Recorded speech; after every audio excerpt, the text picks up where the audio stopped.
مقاصدنا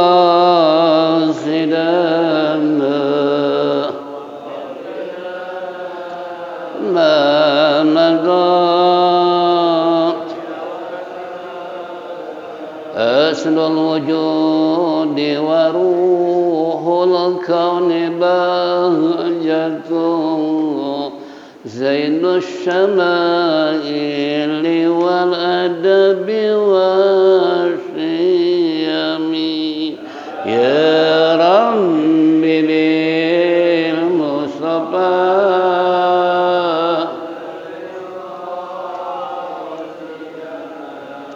واغفر لنا ما مضى مطهر الأرض من رجس ومن دروني من عبد وثن أو عبد صنم يا رب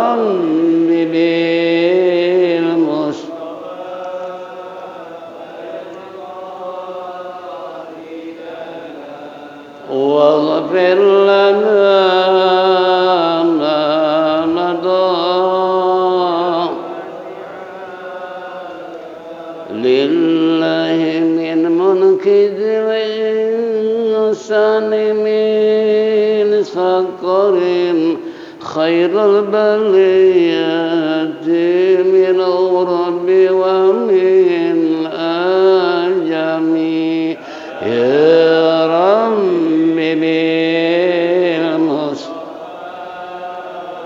بلغ مقاصدنا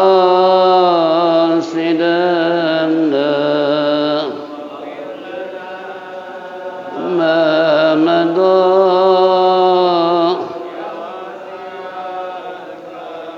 اللهم صل وسلم وبارك عليه.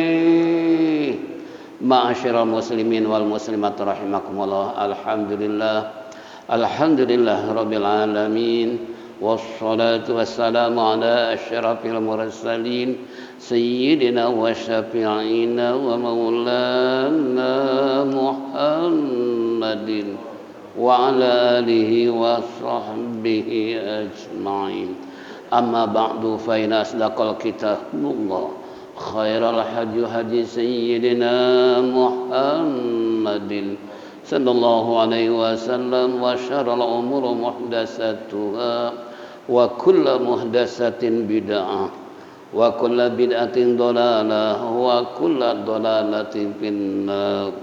Wa qala al-musannif rahimallahu ta'ala wa adaman naf'a bihi wa bi ulumihi fid dharaini amin. Wa qala ma'asyiral muslimin wal muslimat rahimakumullah.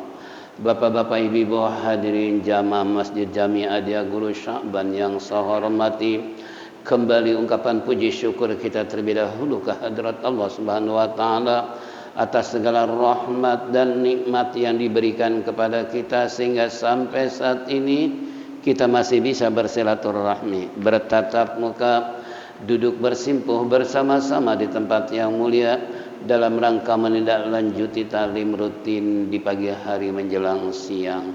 Tentunya harapan kita mudah-mudahan apa yang kita lakukan semua ini mendapat ridha Allah Subhanahu wa taala, taufik dan hidayah, rahmat dan inayah selalu menyertai kehidupan kita sehingga kelak mati husnul khatimah. Amin ya rabbal alamin.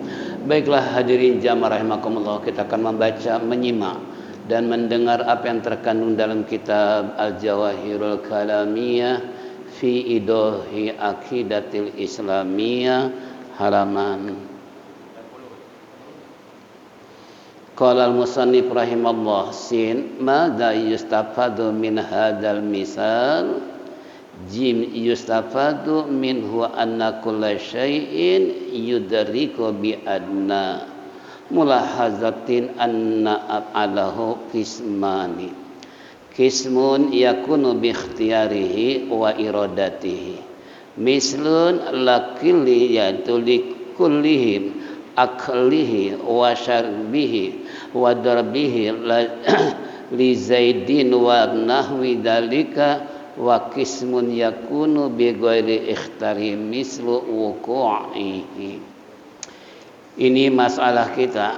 Maja yusibu min hadal misal.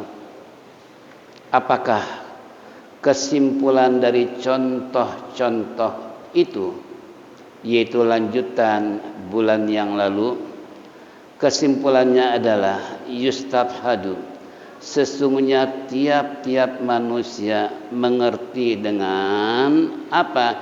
Berpikir sedikit. Ini kulla syai'in yudriku bil madna. Kemudian bahwa perbuatannya terdapat dua bagian. Kismani, kismun yakunu bi ikhtiyari wa iradati. Satu, yaitu bagian dengan ikhtiar alias usaha dan kemauannya. Yang bislu aklihi, seperti umpamanya makan, wa syarbihi dan minum, wa darbihi li Zaidin wa nahwi dzalika, atau memukul si Zaid dan seumpamanya yang demikian itu. Wa qismun, yang kedua, yaitu bagian daripada apa yang dikatakan musannif, yakni tanpa disengaja, seperti jatuh dari atas. Ini termasuk qismun yakunu bi ghairi ikhtiyari. Jadi kesimpulan bacaan, untuk kita menarik kesimpulannya bahwasanya yang dikatakan sebelumnya qariban li zihni yudahu annal abda laisa bimajdur ala apali. Faidah yang harus kita ambil contoh yaitu mengenai bahwa manusia dijadikan oleh Allah Subhanahu wa taala ada dua macam yang dilakukan oleh manusia. Pertama, dengan sebab usaha manusia itu sendiri dan kehendak apa yang dia inginkan. Ini tanpa kecuali. Gak mungkin manusia melakukan sesuatu tanpa ada keinginan. Apakah keinginan yang kecil, yang sedang, atau yang besar? Tapi biasanya kalau keinginan pasti pengen yang banyak, pasti pengen yang besar. Ada nggak bapak-bapak, ibu-ibu pengen punya duit sedikit? Ada nggak? Pasti pengennya banyak. Nah, ini pengen banyaknya duit atau harta kekayaan, mungkinkah hal ini akan datang dengan sendiri tanpa ikhtiar? Ya. Nah, yang ikhtiar saja terkadang itu enggak mencapai target apa yang diinginkan, apalagi keinginan tanpa diusahakan. Nah, makanya kembali kepada kita semua dulu. Zaman Umar bin Khattab ada seorang, dia kerjanya megang tasbih dari hari ke malam untuk memohon rezeki kepada Allah. Lalu ketika Umar bin Khattab melihat, kemudian dia hampiri, ditanya, "Wahai saudara, apa yang kau ingin harapkan?" Begitu dia menjawab belas-belas, hal ini Allah tidak akan mungkin menurunkan apa yang kau inginkan des sekaligus. Katakanlah ingin duit 1 karung. Nah, apakah mungkin itu uang blek datang 1 karung langsung dari atas? Mungkin nggak? Nggak mungkin kan? Kenapa? Sebab usahanya bukan cari duit, tapi megang tasbih. Tapi zikir, walaupun itu hanya merupakan sababiah, perantara orang dengan sebab zikir dan berdoa kepada Allah, namun untuk spontan nggak mungkin, tapi melalui proses yang berkepanjangan. Ini contoh. Jadi makanya kembali pada kita semua, ada suatu hal yang perlu kita usahakan dan sesuai dengan kehendak kita. Kalau tadi dicontohkan masalah makan dan minum. Kalau kita ingin makan minum tapi cuman duduk di atas kursi, kira-kira nih makanan minuman datang nggak? Enggak, tanpa kita usaha, tanpa kita cari minimal. Kalau pengen makan nasi goreng di waktu malam, cari tukang nasi goreng. Nah, setelah beli bawa ke rumah, baru duduk di atas kursi pasti nasi goreng dimakan. Itu kan, itu namanya apa? Ikhtiar, usaha. Atau kita pengen makan ini makan itu segala macam tanpa diikhtiarkan, diusahakan, paling cuman hanya hayalan, keinginan doang. Kalau tanpa diniatkan lalu sambil mencari, insya Allah yang diinginkan pasti tercapai. Apapun, makanya kalau istilah kaidah kita, asyariatu bil haqiqat batil, al haqiqatu bila syariat batil. Allah ingin melakukan sesuatu tapi Allah enggak menghendaki, ini jangan harap akan tercapai. Begitu juga Allah menghendaki sesuatu tapi manusianya enggak melakukannya, ini pun jangan harap akan tercapai. Nah, kalau ingin tercapai, dua-duanya harus benar-benar klop. Keinginan manusia, kemudian usahanya, dan Allah kehendaki, di situ baru bisa mencapai. Seperti tadi, pengen makan, minum, cuman duduk doang, nggak nyari, nggak masuk ke dapur, ya, ngambil piring, ngambil nasi, sayuran segala macam, jangan harap itu akan bisa makan dan minum tanpa ada. Nah, ini kembali pelajaran buat kita. Kalau kita contohkan lagu anak kecil kan, cecak-cecak di dinding, diam-diam merayap, datang seekor nyamuk, klep, langsung ditangkap. Ini kalau cecak nggak jalan, kira-kira dapat nyamuk kan? Dapat nyamuk kan? Nggak mungkin kalau seandainya tuh cecak ngejedok aja. Ini ngejedok bahasa apa? Bahasa Betawi asli itu. Bang Gina tahu tuh. Lo jangan ngejedok aja kalah sama ayam. Ayam pagi-pagi udah cari apa? Itu biasanya mertua nyimung mantu tuh. Mantunya malas cari duit. Kata mertua, lo kalau ame ayam, gimana nggak dipatok tuh rezeki ame ayam. Nah, ini contoh. Itu seperti itu. Cecak itu dia merayap di dinding. Tiba-tiba datang seekor nyamuk, ditangkap. Coba kalau ngejedok aja tuh cecaknya, nggak mungkin nyamuk. Itu artinya antara keinginan Allah dengan keinginan cecak pas, ya, merayap, nyamuk datang diutus oleh Allah untuk terbang di depan cecak, langsung ditangkap kan gitu. Nah, begitu juga usaha manusia, hanya keinginan saja tapi tanpa ada usaha, kembali al-haqiqatu bila syariat batil, syariat bila hakikat batil. Ini kedua-duanya harus klop. Ini kalau ibarat apa yang dikatakan musannif seperti aklihi wa syarbihi, sebagaimana contoh yang lain seperti al-fakir katakan tadi. Nih, ini yang namanya perlu usaha. Perlu maksimal kita bekerja keras kalau ingin yang kita capai. Contoh, kita pengen jadi orang yang alim, orang yang pintar dalam agama, tapi kitanya nggak pernah mau ngaji, kira-kira bisa nggak jadi ulama?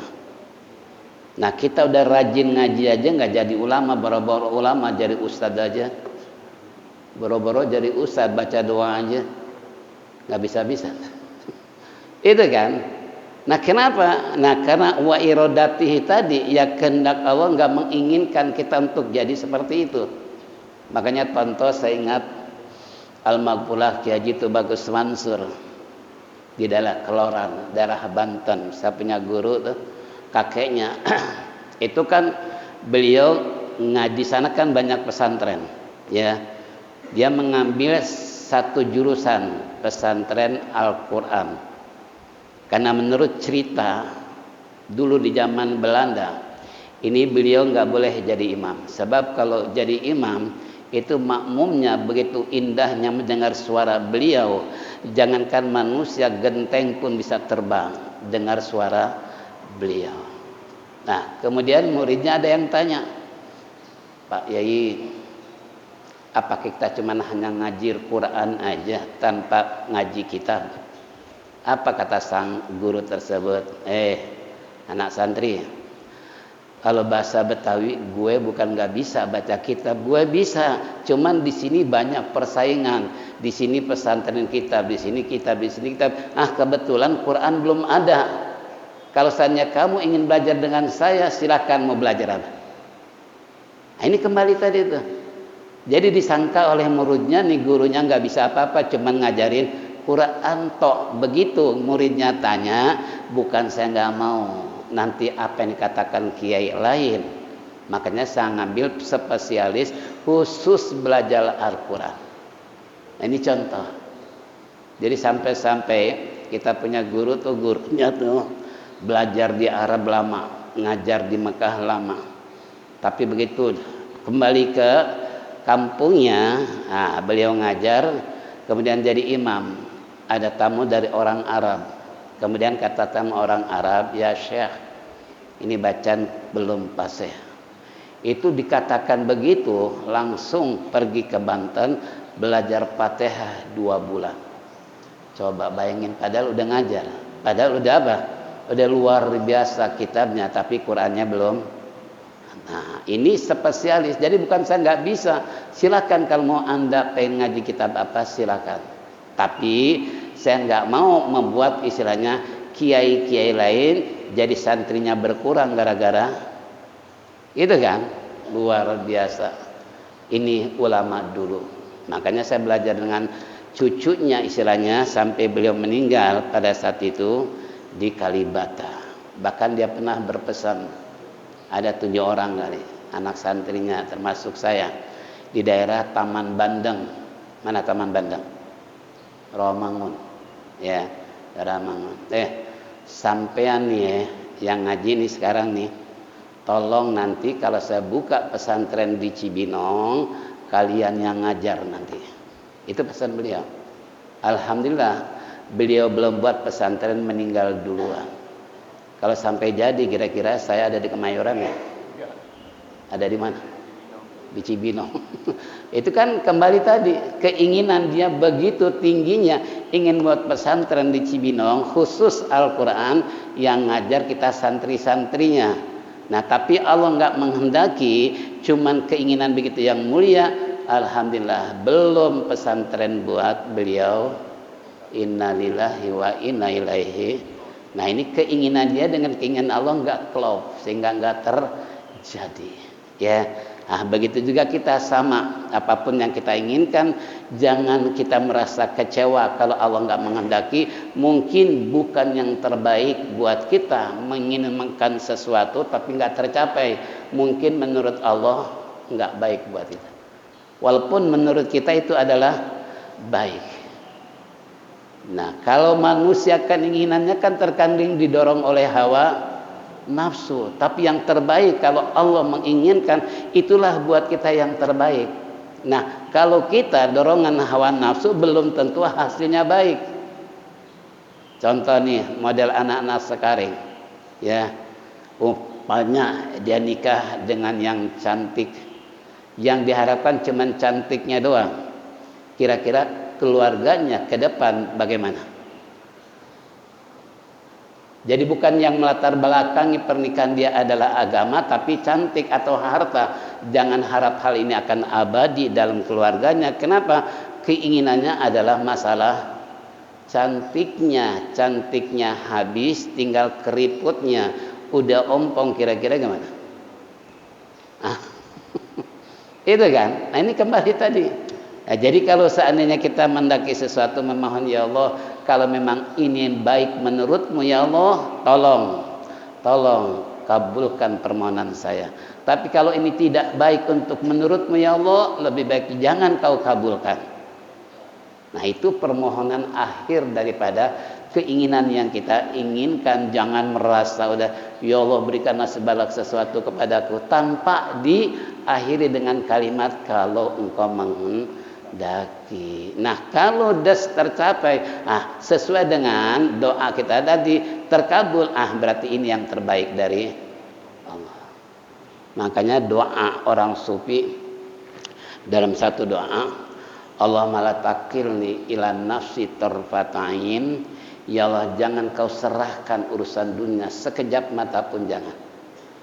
Jadi seakan-akan seluruh perbuatan kita, seluruh kekayaan dan seluruh yang kita inginkan, jangan coba-coba kita ingin ngatur sendiri. Kalau kita ingin ngatur sendiri, jangan harap kita akan mampu. Bawa diri aja nggak bisa, apalagi untuk orang lain, gitu kan? Terkadang diri kita aja sulit untuk mengarahkan berbuat baik, berbuat benar, apalagi untuk orang lain. Nah, ini kembali pada kita semua. Makanya dalam kehidupan tadi kembali patut kita ada ikhtiar dan keinginan, baru di situ akan tercapai. Atau contoh yang kedua tadi, wadorbihi li Zaidin wa nahwi dalika. Kata musannif bahwasanya dan memukul kepada si Zaid dan seterusnya. Ini memukul si Zaid tentunya ada keinginan. Kenapa si Zaid dipukul? Karena anaknya bandel, susah diatur, timbul emosi, ngambil lidi, diapain? Disabat, dipukul pakai lidi. Itu kan? Ini namanya ikhtiar dan keinginan kita. Lain dengan Nabi Ayub alaihi salam. Ketika beliau nazar, kalau dia sembuh dari penyakitnya akan memukul 100 kali istrinya karena telah melakukan hal yang tidak diinginkan oleh sang suami tercinta. Dia menjual rambut hanya untuk memberikan makan sepotong roti buat suami. Begitu dengar cerita istrinya, langsung Nabi Ayub bernazar, kalau saya sembuh saya akan pukul kamu 100 kali. Nazarnya pengen mukul 100 kali. Nah, kalau hal ini dipukul satu-satu pakai lidi, kira-kira istrinya gimana? Ada nggak bekas baret gitu? Kalau dipukul satu. Tapi begitu dia hendak melakukan, apa kata ya Ayub, kenapa kau harus satu-satu? Satuin aja 100 lidi, ikat, pukul sekaligus. Sama nggak? Nabi Ayub menghendaki memukul istri nazar satu-satu. Nah, kalau hal ini dilakukan oleh beliau, pertama pegel, capek, mukul pakai lidi 100 kali. Tapi beliau menghendaki seperti itu, namun Allah nggak menghendaki. Jangan begitu. Lebih baik kamu 100 lidi, satuin, ikat, sekaligus pukul. Selesai. Itu kan, ini antara kehendak Nabi Ayub dengan kehendak Allah. Bukan berarti Nabi Ayub nggak melaksanakan keinginannya. Ikhtiarnya sudah ada. Mengambil lidi 100 buat dipukul satu per satu. Tapi Allah nggak menghendaki satu per satu. Lebih baik 100 diikat menjadi satu, sekaligus dipukul jadi 100 pukul. Itu namanya antara kehendak Allah dengan kehendak manusia. Jadi harus menyatu. Makanya kalau tadi kata doa orang-orang sufi, Allah malah takilni ila nafsi tarfatain, ya Allah jangan kau serahkan urusan saya sekejap mata pun jangan. Enggak mampu kita mengatur. Ya, jangankan mengatur keluarga, enak istri ngatur diri sendiri terkadang gimana? Untuk makan aja ngatur diri sendiri, kira-kira makannya mau banyak apa sedikit? Makan bakso, makan bakmi, makan segala-gala, masih juga perutnya lapar terus. Ya, makanya saya waktu khutbah di UI, ada profesor, ini saya ngobrol di kantor, tiba-tiba ada orang gemuk, mahasiswa gemuk luar biasa. Ini kata beliau, Ustaz, ini anak nih perutnya nggak boleh kosong sedikit pasti makan, kosong sedikit pasti. Tuh, kalau orang yang gemuk itu nggak mau diem mulutnya, perutnya selalu lapar. Ada yang gemuk di sini, rasain sendiri deh. Tapi kalau orang yang kurus, orang yang langsing, itu nggak ada gairah selera untuk lebih banyak makan. Tapi lain dengan orang yang gemuk. Ini contoh. Makanya bangun aja susah gitu kan. Kenapa? Itu kata profesor nih, Ustadz nih, orang nih, anak nih nggak bakalan nih mau diam mulutnya, maknya nyinyam aja gitu kan. Ternyata benar. Nah ini kembali tadi, jangan sesuatu kita nggak menyerahkan diri kepada Allah, karena itulah yang terbaik apabila Allah yang menghendaki. Tapi kalau apa yang kita menghendaki belum tentu baik buat kita semua. Kita pengen kaya, dikasih kekayaan oleh Allah, begitu dunia berputar, tadinya jadi orang kaya tiba-tiba bangkrut. Kenapa? Nggak mampu ngatur sendiri. Coba kalau Allah yang ngatur. Ya, ini salah satu contoh. Makanya tolong tuh doa baca setiap saat, ketika mau pergi, ketika mau usaha dan sebagainya, serahkan semua kepada Allah. Jangan ingin kita mengatur sendiri. Yang kedua, waqismun yakunu bi ghairi ikhtiyarihi mislu wuqu'ihi. Bagian yang kedua yang bisa diambil faidah tentang masalah tanpa ada ikhtiar manusia. Contoh wuqu'ihi, masalah jatuh. Ada enggak orang yang mau jatuh? Enggak ada. Kebetulan nih ketua masjid kita lagi sakit, karena katanya jatuh. Itu kebetulan kan nggak mungkin dia pengen jatuh kan. Tapi kalau Allah menghendaki gak jatuh, mau dibilang apa? Mudah-mudahan beliau cepat sembuh sehingga dapat kembali duduk bersama-sama. Ya bi barakati al-Fatihah. Iya kan.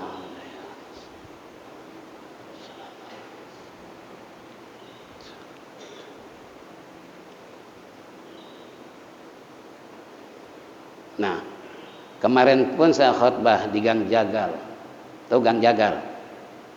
Tuh di Senen. Masjid Al-Arif.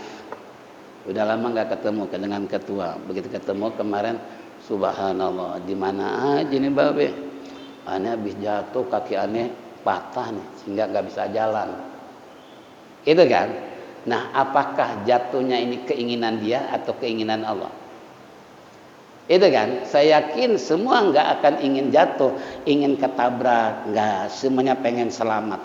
Tapi memang Allah menghendaki, istilahnya dia jatuh, mau nggak mau usaha manusia nggak bisa mengatur, karena ini semua udah aturan Allah bahwa dia sebab sakit karena gara-gara jatuh.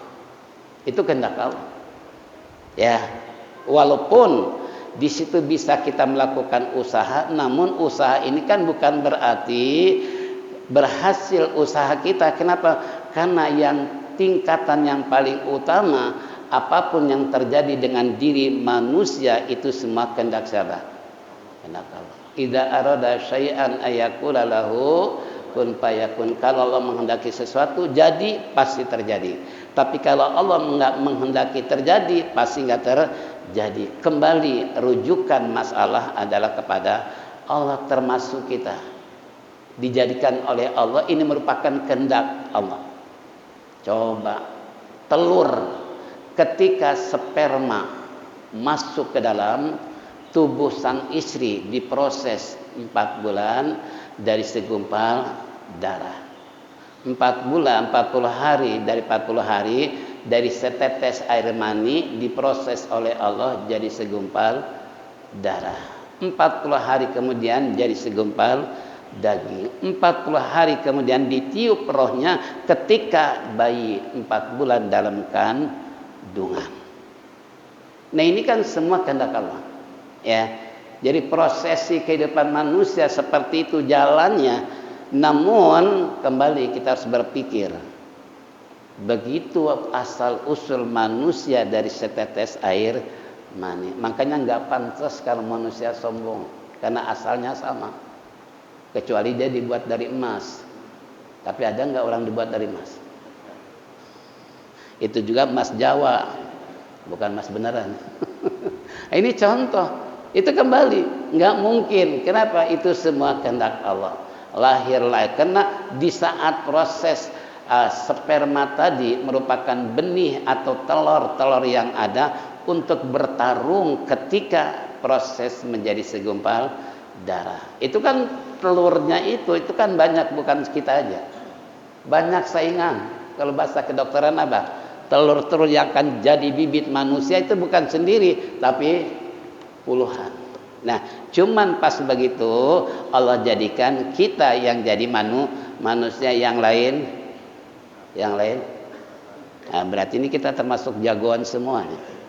Bisa mengalahkan yang lain. Itu proses kelahiran manusia. Itu kembali kehendak Allah.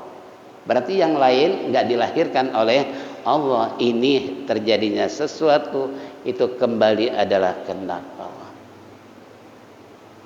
Tapi lain antara tadi. Contoh nih.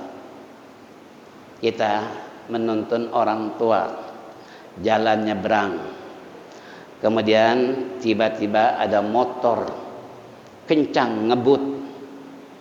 Apa yang harus kita lakukan? Apakah orang tua didorong ke got biar jatuh atau ketabrak motor? Mendingan mana? Hah? Lagi nonton orang tua ada motor ngebut. Kalau jalan terus ketabrak atau lebih baik dorong ke got biar jatuh ke got. Resikonya beratan, Mas. Walaupun dua-duanya boleh nggak? Boleh nggak dua-duanya? Nggak boleh kan? Orang tua harus junjung tinggi, dihormati kalau ingin kita sukses dunia, sukses akhirat. Makanya sering saya katakan kepada anak remaja nih, kalau Anda ingin sukses, kuncinya cuman hormati orang tua. Cuman itu aja.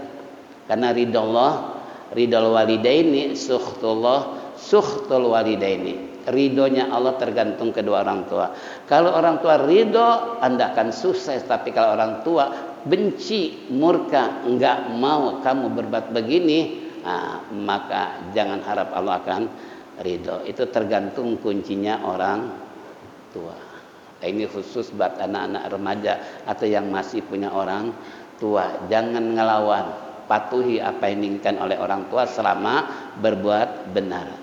Kembali tadi tuh, kalau dijorokin orang tua, paling tidak mungkin bisa jadi giginya copot, luka-luka, tapi lukanya sedikit, ringan dibandingkan ketabrak motor. Begitu ngebut ketabrak, mental, kaki patah, tulangnya tangan patah. Mana yang lebih lama dalam pengobatan antara ketabrak motor dengan dijorokin? Kan lebih ringan dijorokin, walaupun itu nggak boleh, tapi usaha anak demi untuk mencari kemaslahatan, jangan sampai beban menjadi berat buat orang tua dan sang anak. Ini kalau istilah kaidah usul fikih namanya jalbul masalih wa darul mafasid. Itu menarik satu kemaslahatan tapi menolak kerusakan. Artinya kalau ketabrak menjadi berat masalahnya, tapi kalau dijorokin ringan. Mendingan mana? Ya tapi jangan dipraktekin nanti siang nonton orang tua jalan-jalan. Habis Ustaz tadi nerangin begitu. Begitu ada motor dijorokin orang. Ya, ini itu kalau dalam kaidah usul fikih namanya apa? Jalmul masalih wa darul mafasid. Itu yang namanya menarik kemaslahatan. Artinya orang tua lebih ringan dia punya rasa sakit berobatnya dibandingkan dengan ketabrak lebih berat, mendingan jorokin gitu kan. Karena kedua-duanya antara kehendak Allah dan kehendak si anak, demi menyelamatkan lebih ringan lagi ya dijorokin daripada harus ketabrakan gitu. Ini contoh. Jadi kembali baca sama ini yang disebut waqismun yakunu bi ghairi ikhtiyarihi mislu wuquhi, tentang masalah jatuh atau ketabrak. Nah, ini pun kan terjadinya jatuh dan ketabrak karena ada sabab. Atau istilah baginda Nabi, likulli syai'in sababun. Segala sesuatu pasti ada sebab. Kenapa dia ketabrak? Kenapa dia tabrakan? Karena naik motornya ngebut. Itu kan main selap-selip, nggak memperhatikan keselamatan diri dan orang lain. Nah, ini sebab namanya. Tapi sebab ini adalah semua kembali kehendak Allah supaya dijadikan sebuah peringatan dan pelajaran. Kalau ingin tidak terjadi tabrakan, paling tidak bawa motornya jangan ngebut, hati-hati. Tuh orang dulu tuh kalau bawa sepeda di perapatan keliling-keliling supaya yang nyebrang tahu ada sepeda mau lewat. Ini kagak ketahuan di gang, ketahuan di perapatan, main ngebut aja. Benar begitu ada orang lewat langsung tabrak. Sekarang sistemnya bukan pakai kerining tapi polisi tidur. Polisi di perapatan kan, di sini polisi tidur. Ini polisi tidur. Itu kan merupakan salah satu cara ya supaya jangan sampai antara ini nggak kelihatan, ini nggak kelihatan. Des di situ ada polisi tidur supaya jalannya pelan-pelan, jangan sampai ngebut. Sebab ini perapatan jalan yang orang nggak lihat kalau di sana ada kendaraan. Kalau dulu sepeda kan nggak kedengaran. Kalau sekarang motor masih terdengar suara motor, itu pun kalau yang muda. Kalau ada kakek-kakek udah budak nggak mungkin kedengar motor gitu kan. Ini contoh tadi tuh. Pas begitu dia terjadi menyeberangan ternyata ketabrak juga. Yaitu memang kehendak Allah seperti itu ya. Makanya orang dulu hati-hati kalau bawa sepeda, dibunyiin keliling, kita menyeberang gak jadi karena dengar ada suara sepeda. Begitu juga bawa motor, kalau di perapatan kayak dan sebagainya, minimal suara klakson diapain? Ini ada klakson bunyi di saat lewat ke jalan yang angker karena takut jalan mitos namanya. Mitos kan, jalan yang angker lewat rumah kosong angker, klakson baru dibunyiin. Kalau orang dulu lewat ke pohon yang besar, gendong cucu, gendong anak, apa yang dikatakan? Numpang anak babi mau lewat. Itu orang dulu tuh. Anak anjing mau lewat, padahal cucunya sendiri yang digendong, tapi yang diajak ngomong astagfirullah. Itu orang dulu tuh. Sebetulnya nggak boleh seperti itu. Boleh nggak? Coba pas begitu lewat, beneran digendong anak babi. Jangan mitos. Walaupun itu walau alam. Kembali tadi kalau menghendaki umumnya jadi anak babi, mau dibilang apa? Gara-gara kita permisi anak babi mau lewat, padahal cucunya yang digendong. Tolong Bu, jangan begitu ya.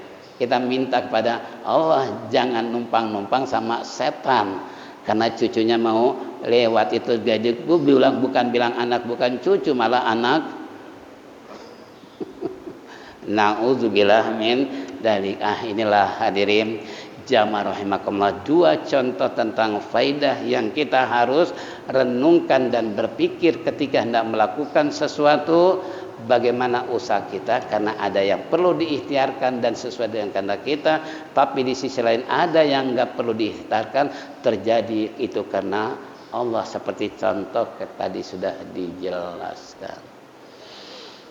Baiklah, kita break dulu sejenak. Oke, untuk yang mitos tadi itu sebaiknya kalau tuntunan agama kita ngucapin apa? Iya. Ini kalau bicara mitos, apa yang harus kita lakukan? Sebab antara nyata dan tidak nyata. Ini terkadang ya kita enggak kita ini kan ya. Ini contoh dulu deh. Saya teringat ketika mau konferensi meja bundar di Bandung. Ya, konferensi meja bundar se-Asia kan. Waktu itu awan sudah berserakan hitam gelap di pagi hari. Panitia kebetulan orang Muhammadiyah, mitos, hurapat,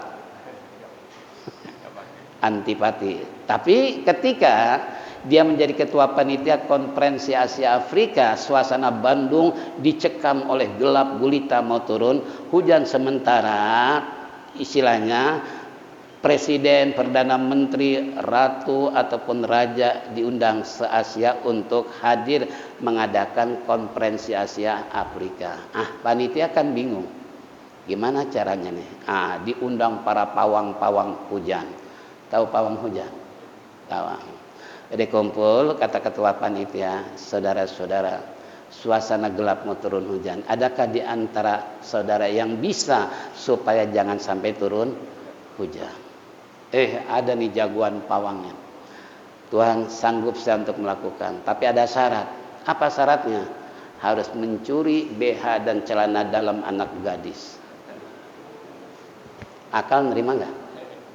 Ini gimana syarat? Ya karena untuk mencapai keinginan sang ketua panitia, akhirnya dikerahkan, dikasih hadiah yang mendapatkan 2 syarat tersebut. Supaya jangan sampai turun hujan. Wah, tim sukses bekerja. Ada yang mendapatkan, nah maklum Bandung. Itu terkadang masih banyak kali. Karena waktu saya pun pas nikah tuh pergi ke Bandung. Pengantin baru tuh, itu mandinya di kali. Subuh-subuh coba kira-kira kayak apa? Karena saya alami sendiri dulu waktu dengan Om itu. Akhirnya apa? Ada yang dapat. Nah, dikasih sama pawangnya tersebut, kemudian mereka kembali. Lalu diapakan nih 2 alat tersebut? Kata pawangnya tersebut, lemparkan ke atas gedung konferensi Asia Afrika. Lebih bingung lagi. Bingungnya kenapa? Nah, kalau orang lihat di atas ada gituan kira-kira kan? Itu kan, ini kan mitos. Pas begitu ternyata dilempar sedikit demi sedikit, awan berserakan, ada yang ke timur, ke barat, ke utara, ke selatan, terbawa oleh angin. Akhirnya suasana terbit matahari, sinar begitu memancar terik matahari. Itu gara-gara mitos kan? Mitos kan? Tapi percaya nggak? Percaya nggak? Sampai ketua panitia orang Muhammadiyah goyang kepala. Aneh bingung, ini aneh nggak percaya, nyata. Itu kan, tapi kenyataannya ini kan bisa menyebabkan kita jadi syirik. Itu kan, itu yang namanya sebab. Sampai orang sekarang masih di kampung tuh. Kalau hajatan, mau hujan gelap, bawang sama cabai ditusuk, ditaruh di mana? Di bilik ya, diselipin supaya jangan turun hujan. Sebab kalau turun hujan gak ada yang kondangan, rugi. Itu menurut benak pikiran mereka. Tapi ini ternyata benar. Nah, antara percaya dengan tidak percaya menjadi satu. Inilah yang namanya mitos. Lalu gimana? Apa kita percaya? Percaya nggak? Kenyataannya hujan gak jadi turun. Gitu kan? Coba kalau tanpa usaha tadi, pawang mensyaratkan 2 istilahnya alat yang bisa agar hujan jangan turun, ternyata mampu. Lucunya lagi dilemparkan ke atas genteng gedung konferensi Asia Afrika. Masya Allah, goyang semua. Kenapa? Ini nggak mungkin, tapi nata gimana?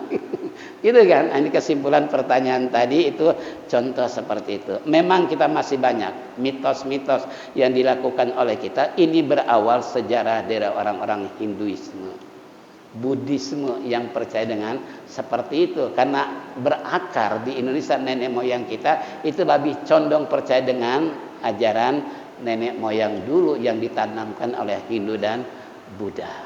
Itu kan? Ya banyaklah kalau kita ambil contoh masih dilakukan oleh orang-orang kita sampai sekarang. Itu kita nggak bisa menganggap itu adalah bid'ah dolalah. Enggak juga.